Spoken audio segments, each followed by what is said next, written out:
Kia ora and welcome to a Yarn Live special edition Talanoa Live. And of course, it is Tongan Language Week, so let's kick it off with a big malo lele and welcome our special guest, Te Puoho, or TP, as we will call him probably more quickly throughout the show, with a double vowel back-to-back, which apparently gets a lot of people. So hopefully I got it right first time. See if I can get better through the day. But thank you for being on our show today. We're going to go through quite a cool range of cool stuff with you. But if you could first of all, please introduce yourself. Kia ora, Ryan. I was going to say, there's something important I forgot. I got excited. So shall I go for it? Go for it, mate. Okay. Kia ora e te whānau, kua taimai na kite tau toko e tēne kaupapa. E kore e mimiti ngā mihi. E tēne koutou, tēne tātou katoa. So that was hopefully reasonable, and that is a general mihi that I have been taught by my kaiako, Turakau Bartlett, from Ngāti Whātua Orokai. And it's the first time I've actually had the confidence to roll it out with your support from our chat earlier. So now, please, if I could invite you to introduce yourself to everybody. Fantastic. Well, ngā mihi ki a koe, Ryan. O tira ki a koutou ngā kai whakarongo, ngā kai mātakitaki. Ko wai nei e mihi atu nei, ko whitirei a te maunga, ko ngā tai parirua te awa, ko kapiti te mautere, ko tuaranga tira te whare, ko tuaranga tira te tupuna, ko Ngāti toa te iwi, ko te rauparaha te tangata.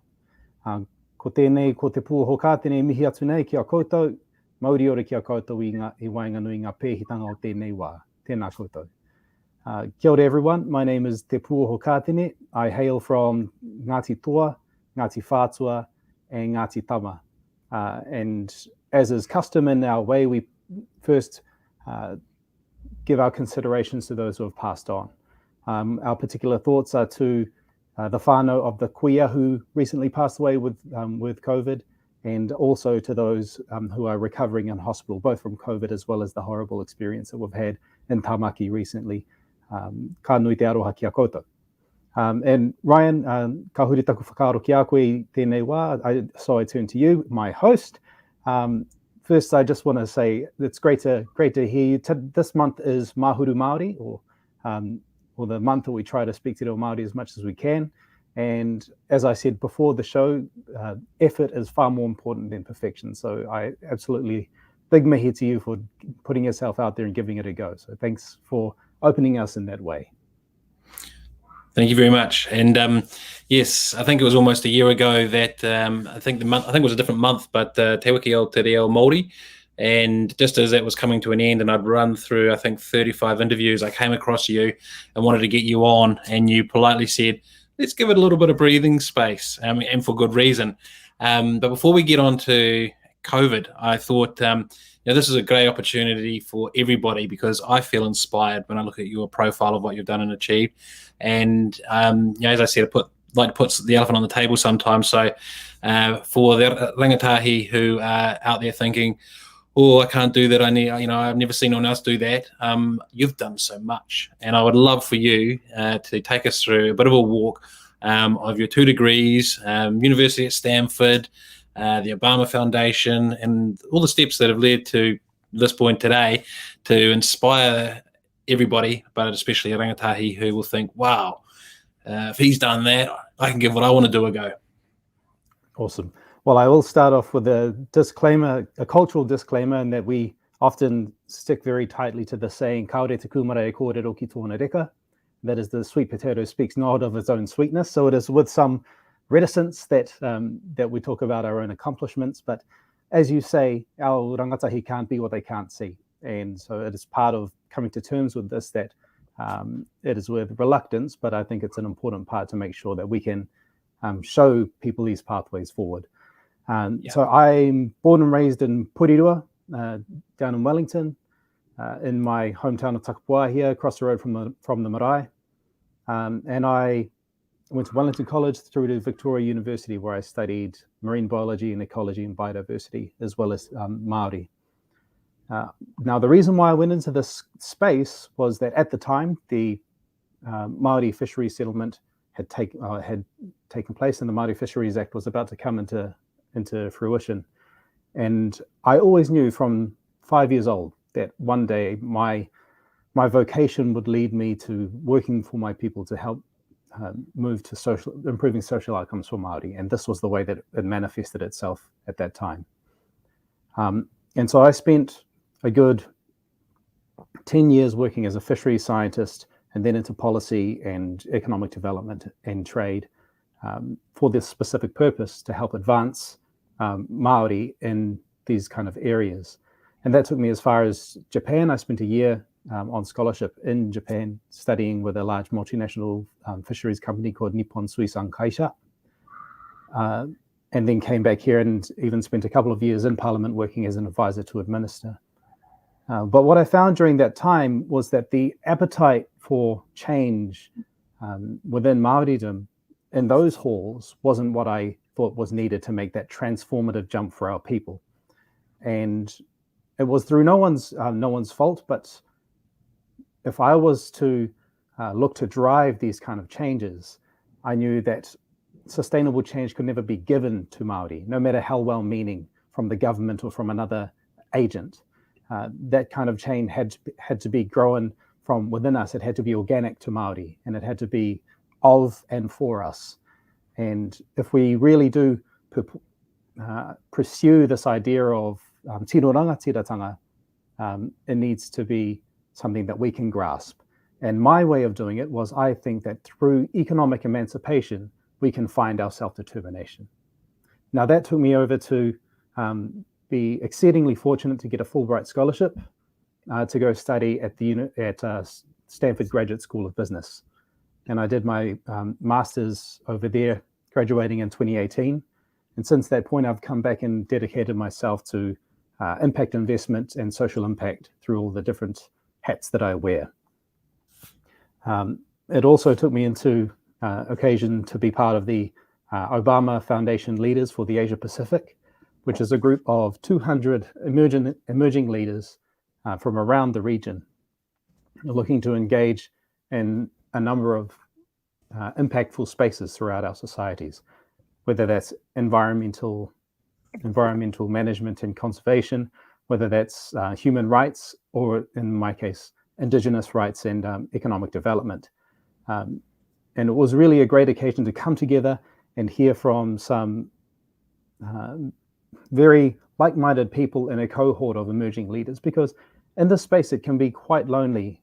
Particularly, I found growing up that there weren't many people in my spaces that were Māori and had the same upbringing that I had.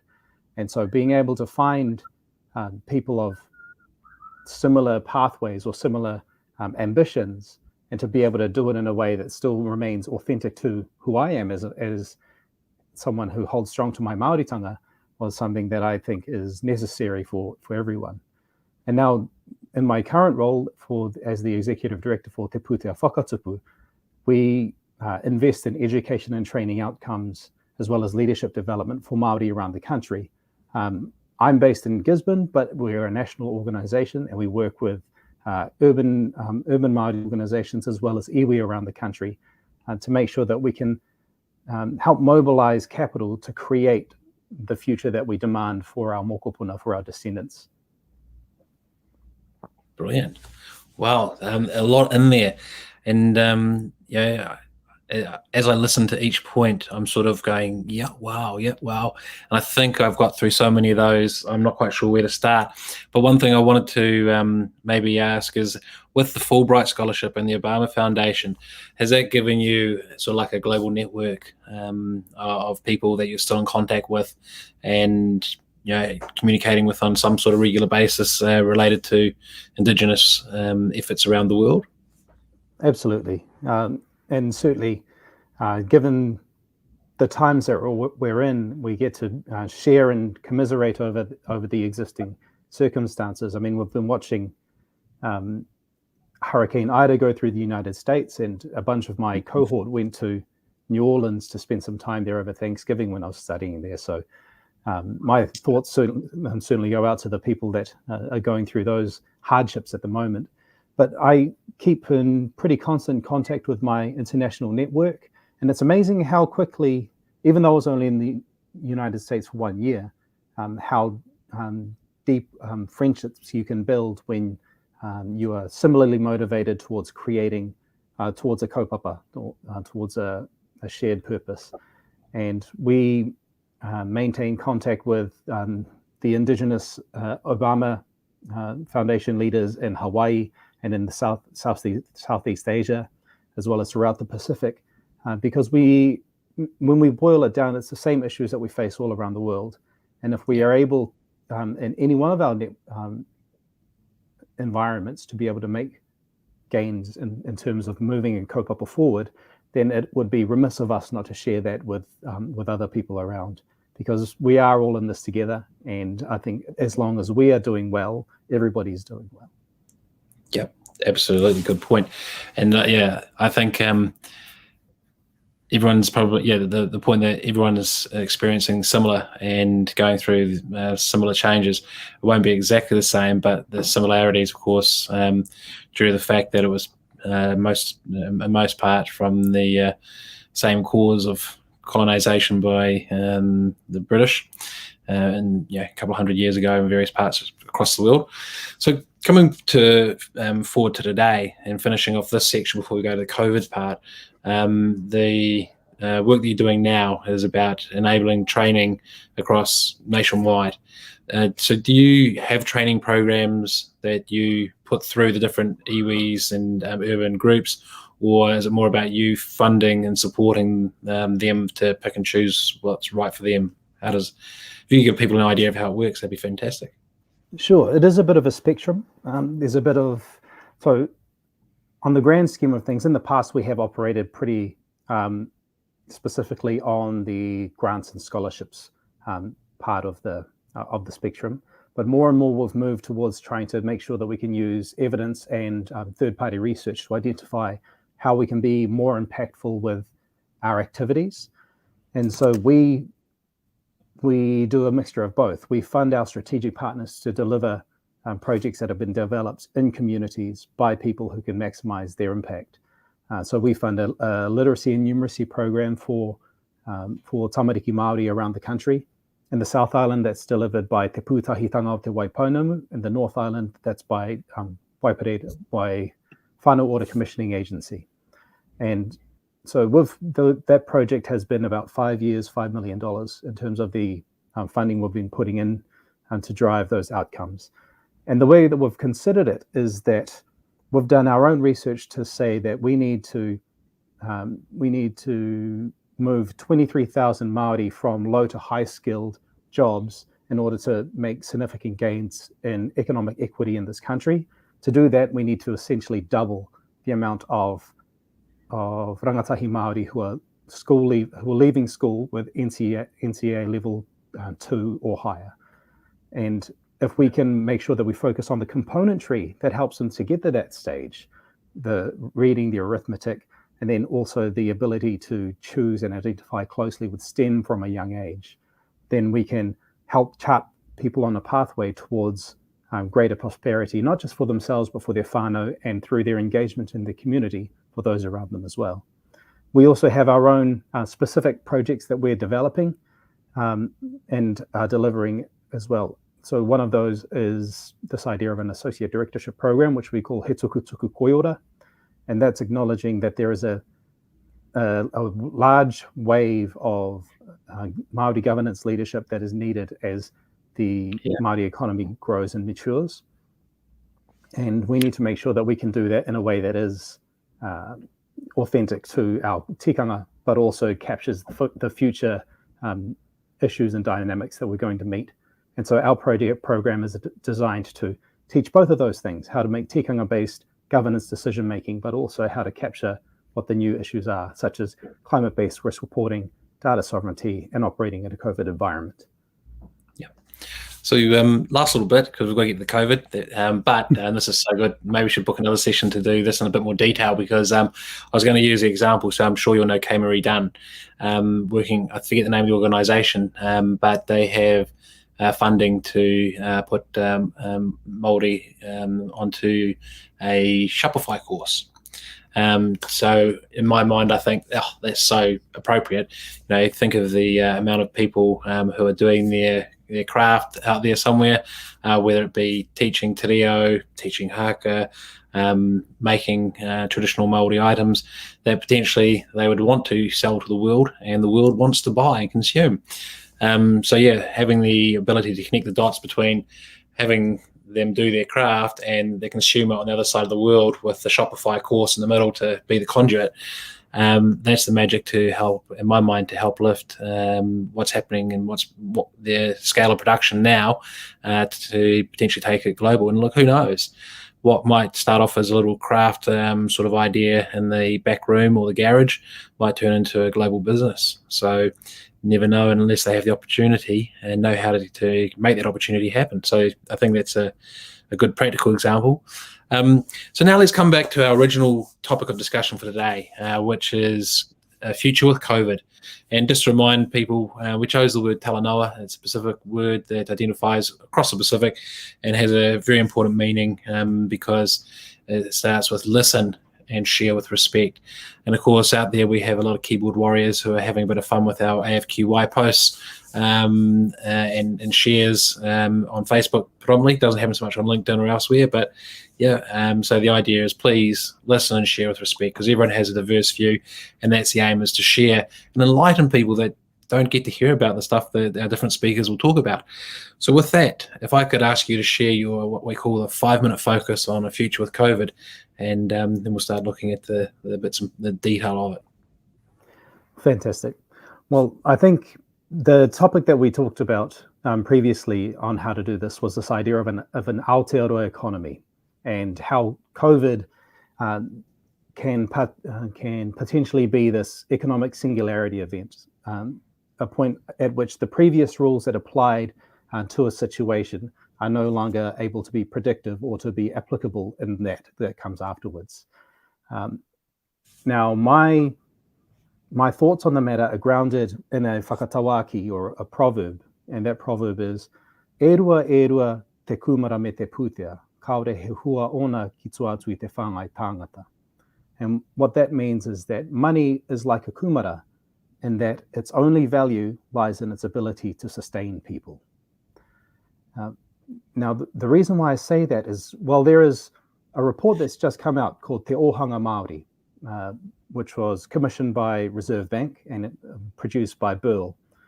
And it has given an estimation of the Māori economy at $68.7 billion as of 2018. So before COVID came along, but it's enough of a time path to give us some sort of scope as to the growth of this fledgling or burgeoning Māori economy.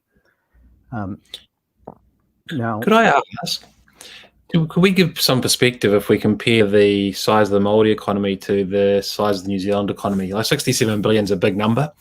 They took $60 billion in lending for COVID, but the government took it for the country. So people are pretty accustomed to that 60 billion being a big number, and 67 is bigger. So by comparison, do you have what the New Zealand economy number happens to be? I don't have the New Zealand economy number, but what I do have is the kind of the growth rates that we've been experiencing. Okay. And that's what I think is more important, because I think this number, 68 billion, is just, it's a bit of a dart throw. And that's with absolute all respect to BERL. I think they do a great job. But when we look at how we qualify this Māori economy, they talk about asset base, income, expenditure, and GDP of self-identified Māori economic actors. But I don't think the numbers are the important part. It's an understanding the characteristics that make up the Māori economy. And we know that 70% of that is held by self-employed or small businesses. And if we look at the previous BERL report that was done in 2013, since that period, the Māori economy has grown by 60%, or over 10% year on year. And in the same time period, New Zealand's economy grew by half of that, by 5.5%. And so what does that mean? It's a company that, well, where the wealth is distributed amongst small holders, and particularly it dispels a lot of notions that all of the wealth is held within large iwi in corporations and that was going to be a question. Yeah, there certainly is an element of that, but more and more we're seeing the wealth generation in these small enterprise kind of areas. And I think that's an important point to know. And we're also seeing a diversification away from being solely focused on primary industries, as has been a legacy of the past, and moving more towards having a more diverse portfolio as iwi. And as this matures, we get to make a decision. If I go back to the Kumara quote that I talked about, we get to have an idea of how we put Kumara economics to work, not just how we're growing that asset base, but how we're putting it to work to change the world for our tamariki and our mokopuna and our descendants. And I think it is important to take the emphasis off of the first half, off of the number, the 68 billion, and put it on the second half, because it means nothing if we're not changing our people's lives. And there are some fantastic examples that have come about, both in the pre-COVID and then the post-COVID period, of where we've seen this in action. We talk about Ngāi Tahu's Whairawa Iwi Saver scheme, or we look at Ngāti Whātua Ōrākei and how they ensure they give health insurance to all of their tribal members. These are great examples of where the wealth is being put to work in a way that really changes day-to-day outcomes for our people. And then I think if we look at how Māori communities responded to COVID, like we saw a real showcase of the power of tikanga-led action. The distribution of kai and hygiene packs. I spoke to CEOs in Northland who had delivered over 7,000 food and health hygiene packs in the first lockdown, and we saw the iwi checkpoints and the hapu checkpoints being placed up in order to make sure that health was the first and foremost priority. I've spoken to CEOs who said they were willing to burn the balance sheet in order to ensure the well-being of their people. And these are the kind of the concepts, when we put people at the heart of what we do, that I think can be captured in what the Aotearoa economy looks like coming out of COVID. We get a chance to redesign it, to reshape it. I mean, if you've read Donut Economics, Kate Raworth talks about, don't wait for economic growth to reduce inequality. It won't. Instead, create an economy that is distributed by design. And when I talk about this being distributed by design, I talk specifically about contextualizing our economic success, both within the context of the collective, but also of the surrounding environment in which we operate.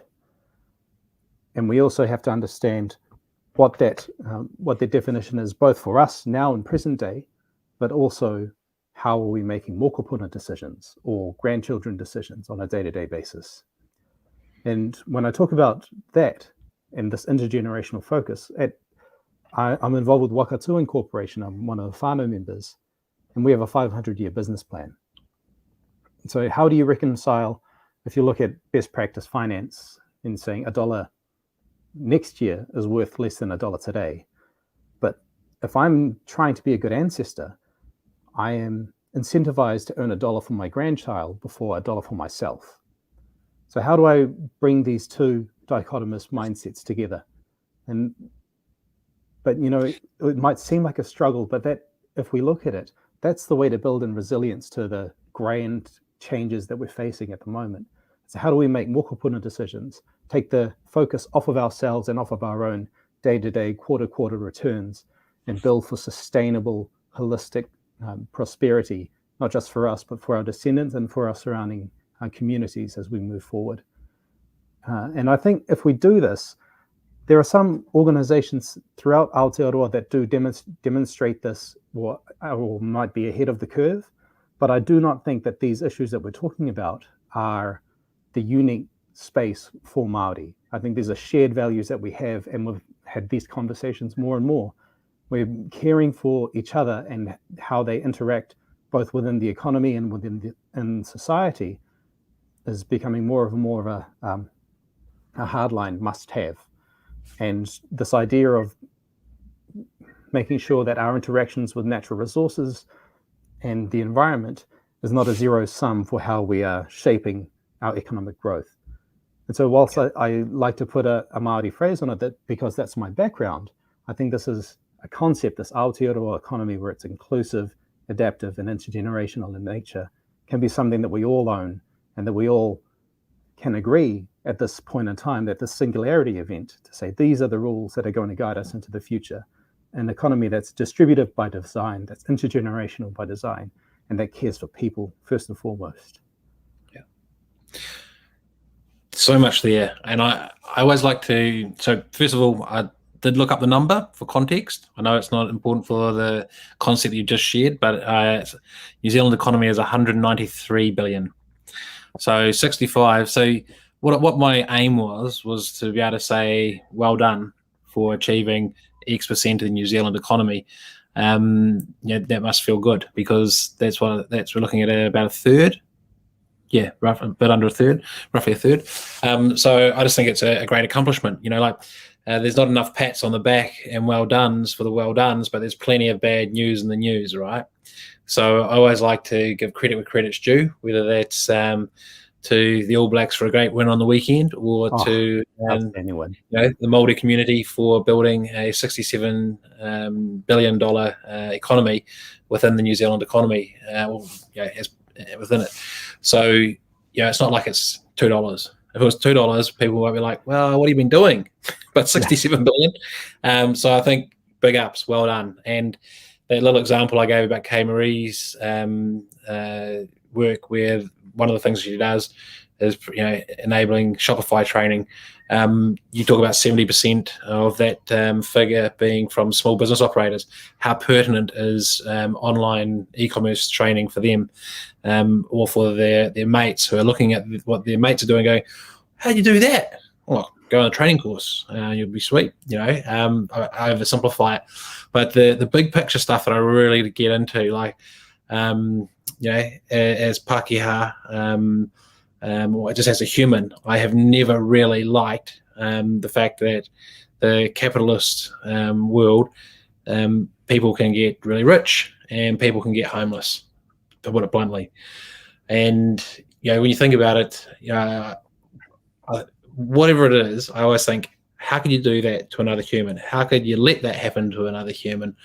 And I'll call it the Western way. The Western way is very much, you as an individual have every opportunity to succeed or fail. Whatever happens to you is your responsibility. Te Ao Māori, it's much more of a community operation. So whether you succeed or fail is large part to you, but also large part to the community and the whānau. So if you're sinking and going down, rather than just being discarded and go, well, you're one of those homeless people, we'll give you 50 cents.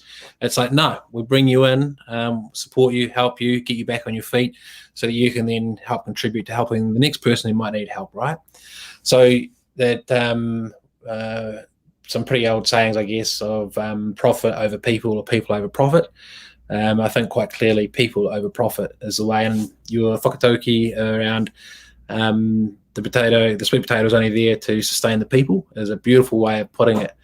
I always question, why do we need another $300,000 car or $1 million car that one person's going to buy? Do that one person, while they can, do they really need it? Okay, it's nice, got a great engine, but do you really need it? While there's people dying out there, do you really need it?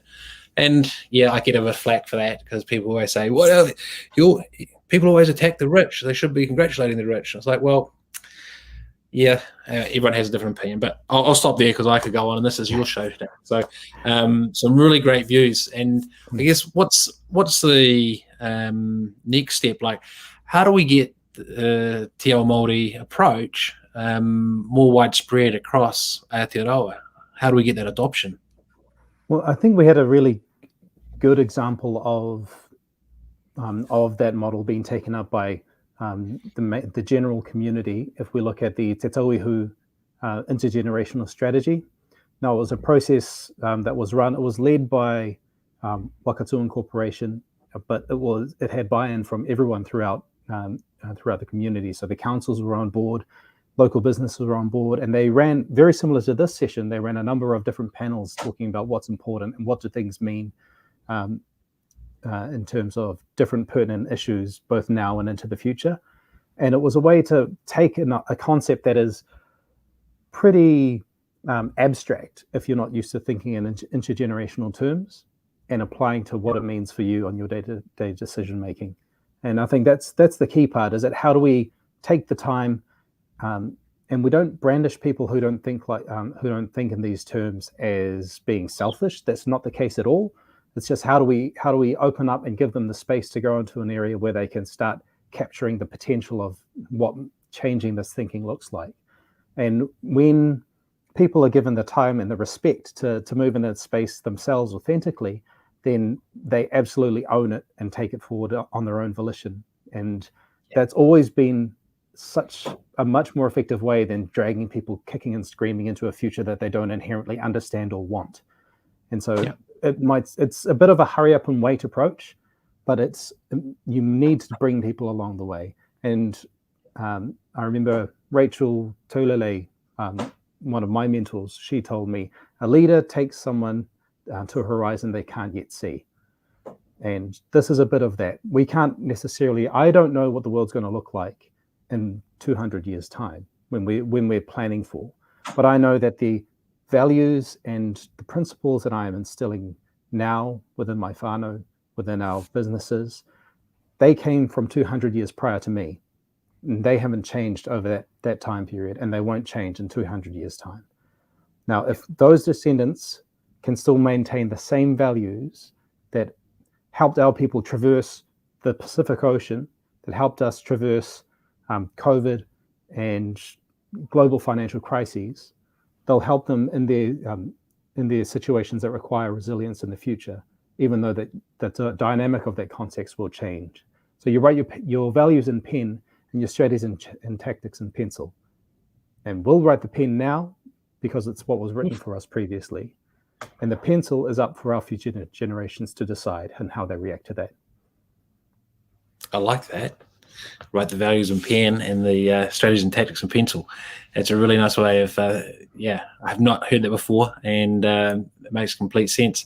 You know, we're talking about Here Tarangi earlier and Whare Haora, and that's another great example of Māori economy, right? So when Here presented at the Digital Divide event that I was the MC of, she spoke about the values, and she said it took us, I can't remember the exact numbers, but let's say it took me 3 months to work out the technology, but over a year to work out our values.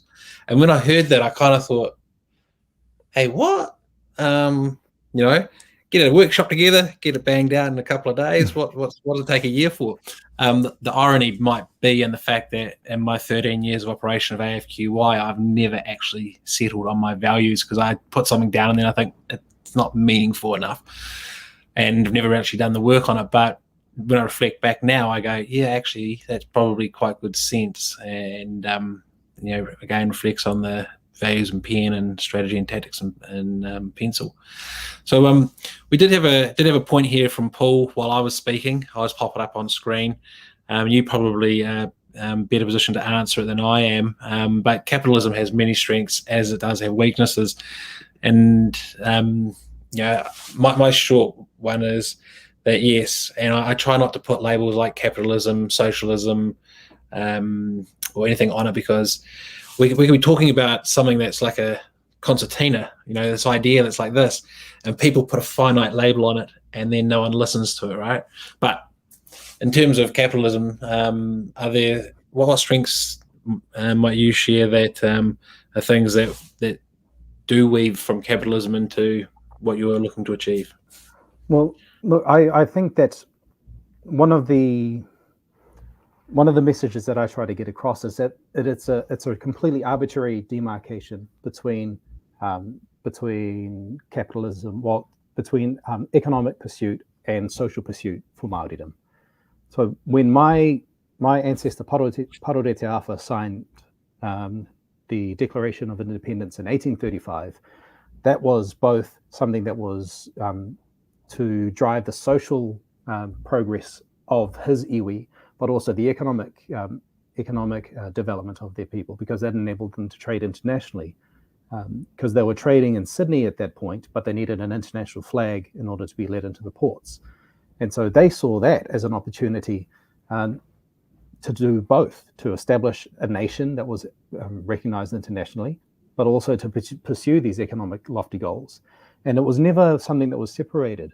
When Te Paraha was trading with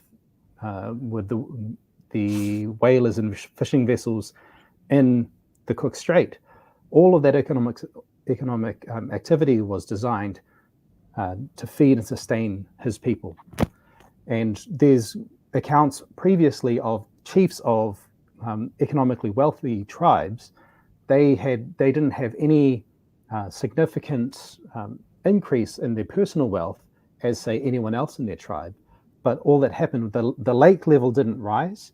What happened was the water flow rose in terms of the distributive nature of a chief to both his people and his allies increased.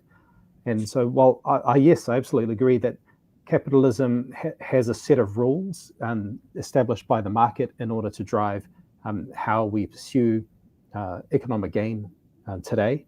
But what really matters is how that we use that. We build it on a premise that human nature is both cooperative as well as competitive, and that capitalism can be reimagined to also be a system that ensures that we have, as a society, equal rights to dignity, to security, and to the freedom to engage in both economy, society, and democracy. And that's for us to decide. And it is not some completely segregated force that's operating independently of us.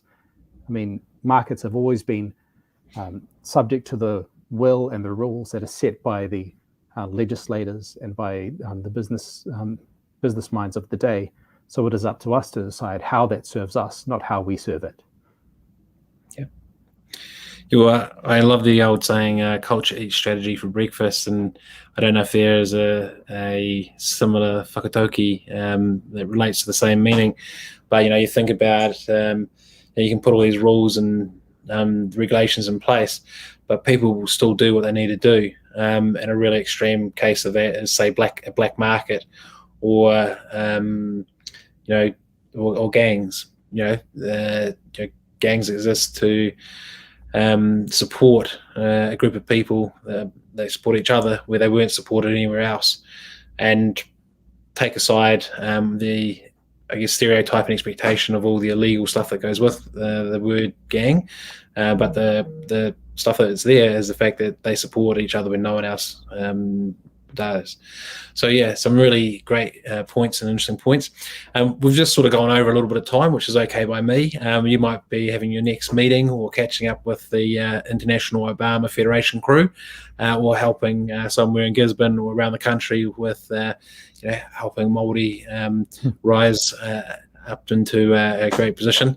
So if we could, hopefully have given you enough time there to think of your closing remarks, the message you'd like to leave people with. I don't know if this is a message in pen or a message in pencil, but I'll leave that up to you and look forward to your closing remarks. Yeah, I think the important thing that it comes down to, and what I really want to drill home, is that the Aotearoa economy is something that it falls within our realms of decisions, and we can decide how we get to write that script moving forward.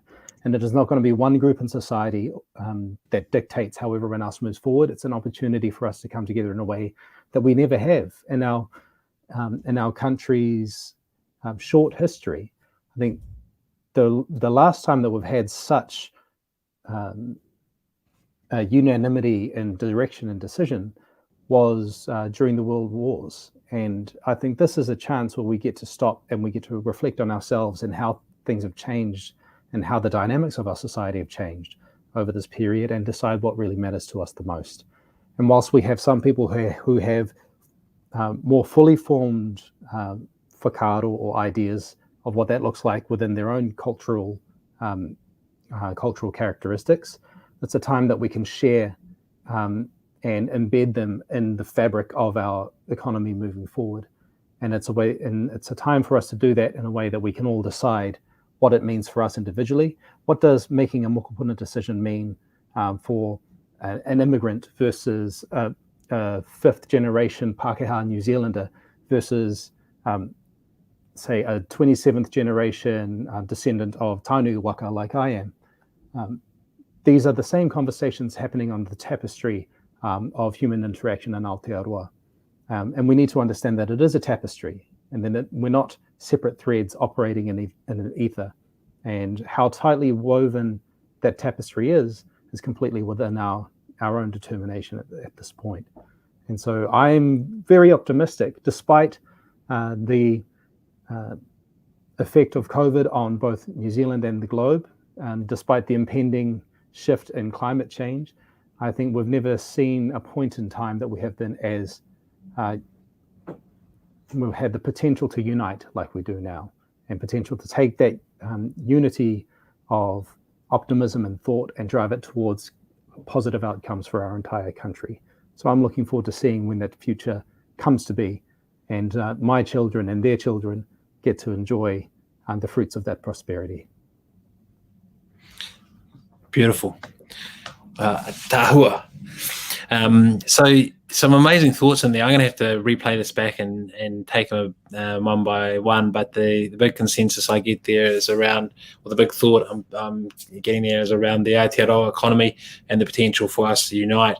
And, you know, I think every Kiwi, for whatever experience or worldview or life experience they have, probably will be quite grateful and thankful for that moment.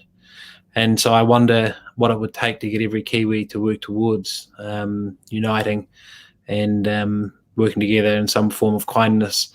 You know, I think we've always got to always got to understand that there will be someone who doesn't quite paddle the waka the same way as 99% of us, and that is going to happen. But if we were to get 95 to 99% of us all paddling the same waka the same way, I think we'd probably call that success. And the statistical outliers might get thrown out of the boat. But you know, I want to say thank you so much for your time today. And if I can say thank you very much as tēnā rawa atu koe.